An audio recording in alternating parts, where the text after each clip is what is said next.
Welcome to AM Muscle Maintenance with InShape Fitness. I'm Coach Kim, and today's workout is a continuation of our study on 21 minutes for your morning routine, following the idea of 7 minutes, 7 minutes, and 7 minutes. So 7 in the beginning, 7 in the middle, 7 at the end. Last week, and similarly this week, we're going to do 7 minutes of slow, systematic breathing, postural systems checking, and range of motion assessing, followed by 7 minutes of active moving cardiovascular work. We're going to get your heart rate up and keep you moving without equipment. And then the last 7 minutes will be strength building. So we're going to slow it to sort of a medium pacing in terms of doing exercises, performing moves that help build strength throughout the body in multiple dimensions of movement. Let's get started with that seated, deep breathing, postural systems check moving, and just focusing on what your body is doing, where your body parts are in space, and how effectively you can connect your brain to your body in order to make the most out of the 21 minutes that we're going to spend together. So take a couple of initial deep breaths with your eyes open, inhaling deeply through your nose, and then bellowing out the carbon dioxide breath through your mouth. Remember, when you inhale through your nose and you focus on the fluidity of that movement, air going into your body through your nose, filtering into the receptors and through your body into your lungs, filling up your lungs with oxygenated air so that it can pass into your bloodstream and then benefit the entire body. Your ability to control your stress hormones and your heart rate by virtue of this process is innate. It's part of your it's part of the hardwiring of your brain function. When you inhale through your mouth, which a lot of people do because they passively exchange air in and out of their bodies. When you inhale through your mouth, you bypass that thoughtful process, which doesn't allow you to control the physiological response as well. So you are more apt to secrete stress hormones, to create tension in your body when you inhale through your mouth. Now, what I want you to do is think about the placement of your head. Elongate your spine. As if you're sitting, you're still going to try to sit up really tall. If you're standing, that's fine as well. Then you want to stand up really tall, elongating your body, not straining your shoulders or your neck or even your lower back, but just lifting through your spine as though you're a puppet and someone's pulling on the top of your head with the puppet string. Make sure that your ears and your shoulders line up vertically. There should be a straight line.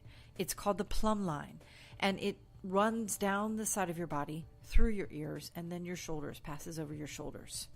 That straight line prevents the craning of your neck, a condition we have a lot of in our modern lives because we want to turn our eyes, gaze or down at our devices, or perhaps at a keyboard, or even crane the head forward to peer out over the steering wheel to see out of the car where we might be driving. So that is somewhat problematic in terms of your posture. That deviation can cause lots of pain and pressure on the upper part of your back. It collapses your chest. Push those shoulders back, get your head back, and then take a couple more deep breaths. And if you are not standing, I want you to go ahead and stand up because there are a couple of other things I want to do before we begin to move. And we're going to start in the standing position. Therefore, I really want you to be on your feet when we hit that 7-minute mark. And we're getting close to it here. We're at the 5-minute mark basically now. So as you stand up, make sure that you keep that sort of thoughtfulness about the plumb line in your mind. You want to make sure that you stand up really tall and that your ears and your shoulders, and now as you're standing, your hips and your knees and your ankles continue to make a straight line. If you have a zigzag in your line because your butt is sticking out too much or your knees collapse, you're going to have to think about the ways that you can correct that. It doesn't happen overnight. It certainly doesn't happen in 21 minutes or even 21 days, but it is something to be mindful of. All right, now I want you to take another deep breath, and then as you're exhaling at this point, pull your belly button in towards your spine and up a little bit. So you're kind of in and up. That's zipping up the tummy muscles, another way to sort of think about it. And then make sure your tailbone is tucked in. And the last thing to do is to think about where your feet are. And as you're thinking about your left foot and your right foot and the four corners of your feet, where you think about the pressure points, where you make contact with your floor surface. You do not have four corners of your feet. Obviously, they're not rectangular, probably, but you can sort of think about the inside and the outside of your foot, and then the forefoot and the heel in this way, so that you make good energy sort of contact points with your floor. Now, the last couple of things are to make a couple of shoulder rolls with your shoulders, and as you're doing that, just move your fingers about a little bit. You want to lift your hands a little and lower your hands, and then as though you were playing a piano, circulate the blood in the fingertips just a little bit as you take a couple deep breaths and get ready to move a little bit faster. All right, I'm going to turn the music up a little bit faster as well. The first thing that I want you to do is pretend that you are jumping rope.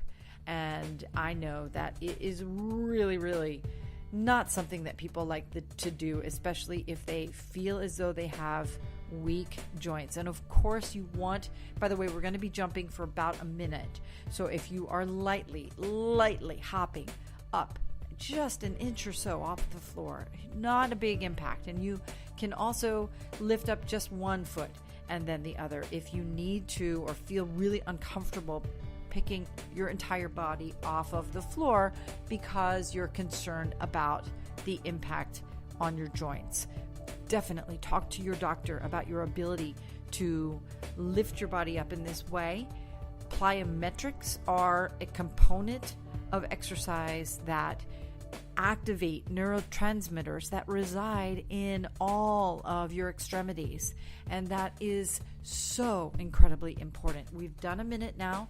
What I want you to do next is to take a big step forward with your left foot, keeping both feet straight. If you can, bend both knees into a 90-degree angle for a forward lunge.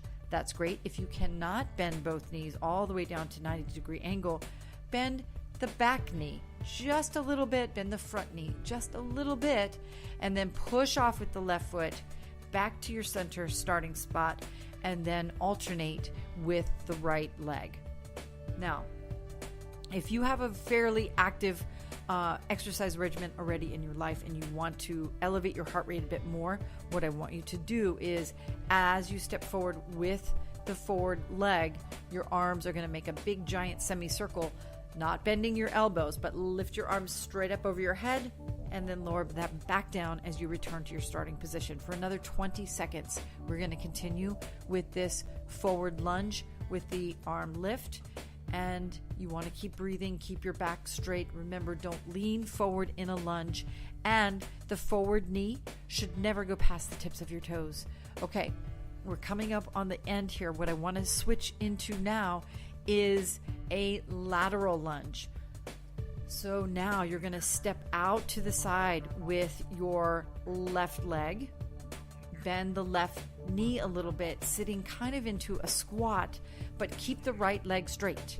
Then push off of the left leg and return to your center point. Same thing with the right leg. You're going to step out to the side with the right foot. The right knee bends. Your right butt sort of sticks out as you lower your body just a little bit. but the left leg stays straight, and then you come back to the center point. Again, for another 20 seconds, you're going to alternate between the left side and the right side. And if you want to add an arm movement, what I would suggest that you do is when you lunge to the left, you extend the right arm across the body and the right shoulder as well, twisting the torso a little bit. Same with the other side. When you step out with the right foot, you twist to the right with the left arm and shoulder a little bit. You're doing great. Now we're going to switch to a reverse lunge, which means you're going to start with the left foot again, and you're going to step backwards with the left foot, bending both knees. This time you have to be really careful that the right knee doesn't go past the tips of your toes. But again, make it a partial lunge, just depending on what your fitness level is. You're just taking a step back with your left foot and then bringing your left foot back to the center, taking the step back with the right foot, and bringing your body back to the center.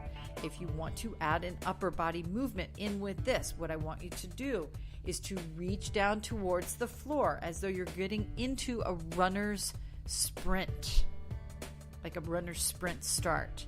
So you can touch the floor with both hands. You know probably where we're headed next, because we're getting close to the point where we're going to be interacting with the floor quite a bit here. So you're moving a couple more seconds. I want you to do 2 more on each side, and then we're going to switch things up a little bit. Awesome. Okay, the next thing is to take that step, the rear step again with the left leg, only this time, once you get down to the floor and put your hands on the floor, I want you also to step the right leg back. Then bring the left foot back towards the underside, like up underneath the body, and bring the right leg in, and then stand all the way up. This is called I call it a burpita. You can call it a burpee, but I'm not here to tell you to jump your feet back, jump your feet forward, do a jumping jack, and kind of go crazy with all the boot camp sort of maneuvers, the boot camp maneuver parts of that exercise. But I do want you to interact with gravity in these several dimensions of movement. So you squat all the way down, you extend one leg back, then the other, and then you bring your feet back in and stand all the way up. You've got 20 more seconds of this move. So another 2 or 3 total burpitas. And then we're going to do a little bit of skipping.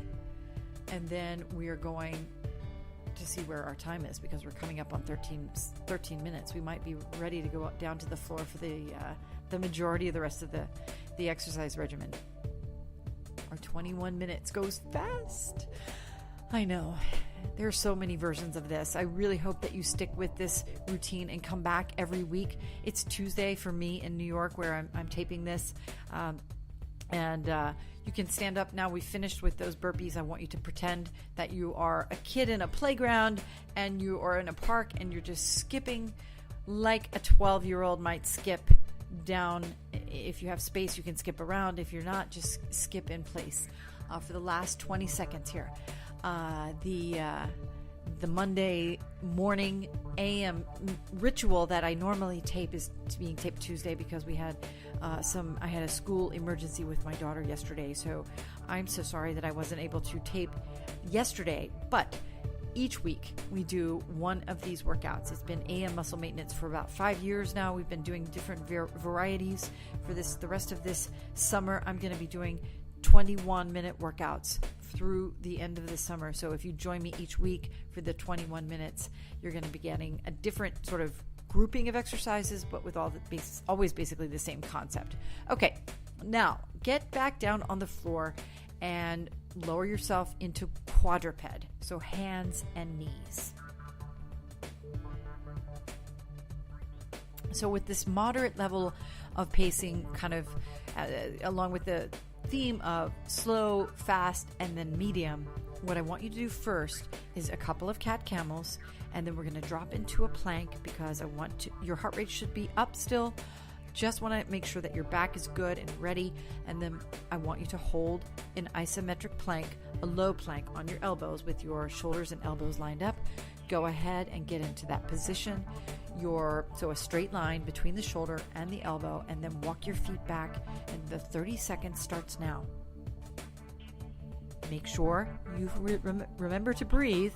Make sure that your butt is down and makes a straight line from shoulders down to your ankles.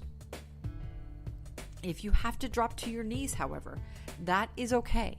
You just want to make sure that you keep your butt down while you're in that sort of modified plank position. Excellent. 3 seconds. 2, 1. Take a pass in child's pose. Just a couple of seconds. 2 big deep breaths. And then we're going to go right to a side plank. So turn your body now. Straighten your body back out. Turn to the left. Prop your body up on your right elbow. And then lift up with your feet stacked, your hips stacked. You're going to lift up for just 15 seconds. Your time is going. Breathe. Keep your butt down. 10 seconds left. Don't lose hope. These are hard side planks. Really zero in on those obliques.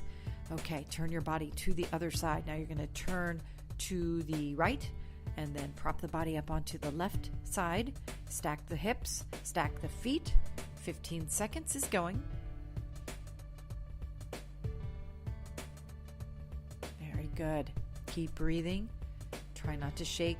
Don't make a fist with that elbowed hand, the elbowed side. And now rest. You can turn to your back. And what I want you to do right now is to bend your knees and put your feet flat on the floor. So we're going to lift into hip bridge. We're going to do a couple of exercises on your back. And then we're going to do one more plank before we stand back up and finish on your feet. So in your hip bridge, one of my favorite positions on the floor is to lift your body into the bridge. It elongates your hip flexors. If your feet are flat and your toes and heels are in line, then you also activate the back of the leg really, really nicely. So you activate the hamstrings, you alleviate pressure on your quadriceps and on your lower back. And now just for a simple move, lower and lift your butt. Exhale as you lift up. Inhale as you lower back down.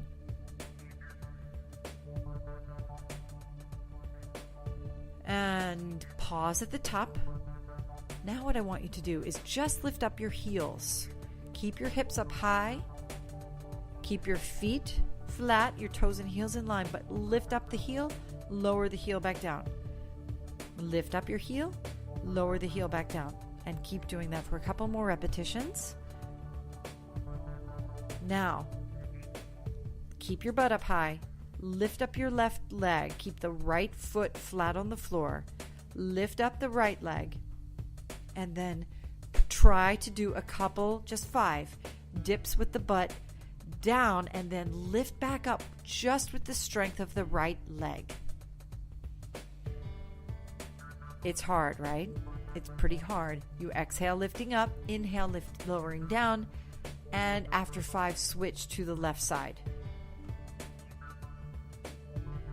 Sometimes the best way to know how well balanced your body is to perform strength exercises on your legs independent of one another. And this single leg hip bridge dip is one of the best ways for you to know the significance of the difference between the strength of your right leg and the strength of your left leg.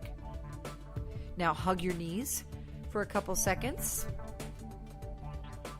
and then cross one leg over the other.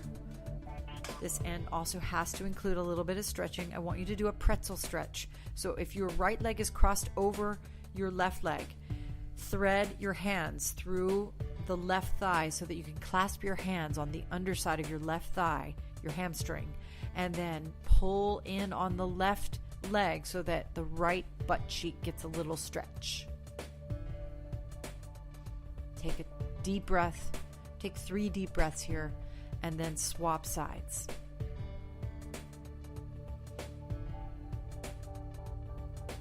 Terrific. All right. You've done both sides. Take one more deep breath with that left leg crossed over the right.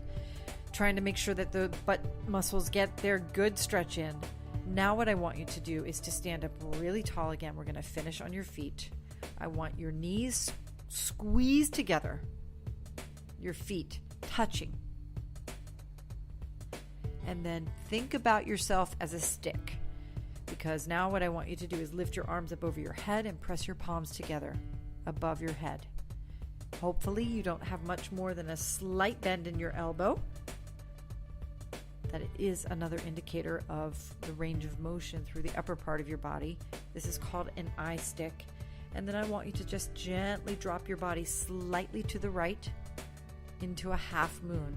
But it can be subtle. You don't need to bend down to the right or to the left very far.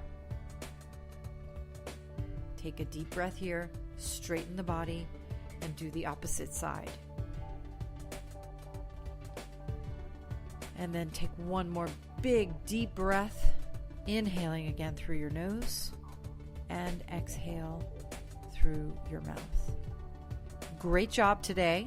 I am Coach Kim from In Shape Fitness in New York City. I will be back next week with another 21-minute AM muscle maintenance exercise routine. And join me later in the week as I talk about the significance of being able to get down on the floor and stand back up without putting your hands down on the floor. Lying down, lifting up, and the significance of that body position change that really flusters a lot of people as they get older. Have a great day.